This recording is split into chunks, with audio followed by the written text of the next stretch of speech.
The evidence suggests that the very first human-like creatures evolved in Africa over 4 million years ago. They were much more ape-like than us.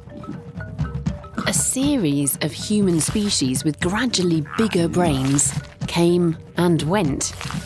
The most recent and only surviving is our own species, Homo sapiens, modern humans.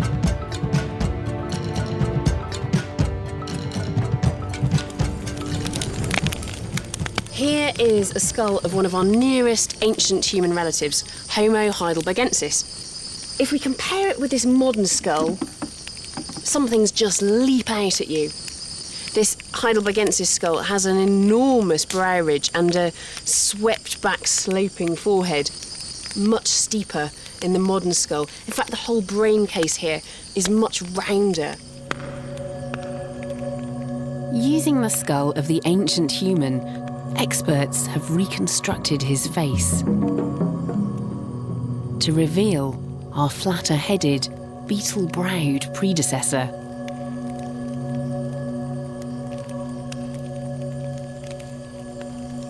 In contrast with this reconstruction of a very old but modern human, and I think you'll agree that she looks a lot more like me. But if East Africa is where the first humans were born, there are some big questions to answer. Are we all descended from black Africans? If so, why do most of us look so different?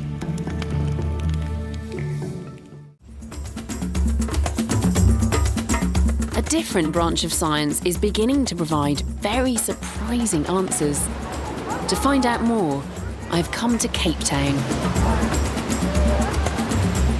Cape Town today is a world city with representatives of just about every group and creed you can possibly imagine.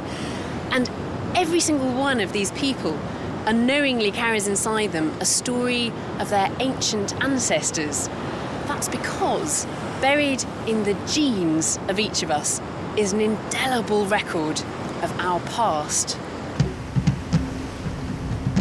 By studying DNA from people all over the world, geneticists are piecing together that ancient story. Cape Town, a product of its colonial past, has citizens who bring their own genetic stories from every corner of the planet. And the minute differences in their DNA provide clues about the ancient migrations that led our species to colonize the world. Thanks again, folks, for coming. This is the tree of humanity. Okay, Geneticist Raj Ramasar has used these differences to help build a global family tree by tracing genes down the female line. Our modern genes are the branches of the tree, and geneticists have followed them back in time to find our ancient roots.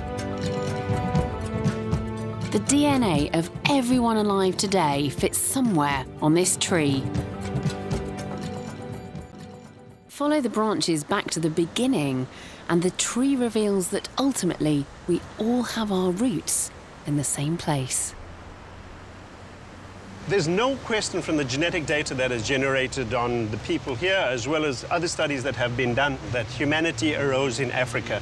And that's where the depth of this thick trunk illustrates where the majority of humanity can look for its roots. So because we originated in Africa, there's been more time for branches to develop here than there has been anywhere else. Yeah, that's a crucial point. Humanity has spent most of its life in Africa. But the really amazing thing is what the tree tells us about those who left Africa. You might expect lots of branches, lots of genetic lineages leaving Africa at different times. But instead, the rest of the world connects back to Africa through one thin branch. What does that mean? There was a single branching out of Africa. It amounts to historically a single band of individuals leaving the African continent. So that was the original migration out of Africa that we can track with DNA. From there were branchings out in many different directions, into Europe, into the rest of Asia, Eurasia to the north, and then down to Australia and Japan, and ultimately to the Americas on the other side. The genetics may be convincing, but the geography is a huge problem.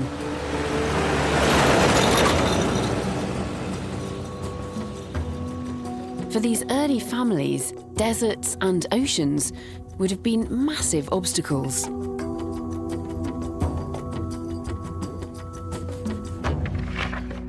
But we know they did it somehow.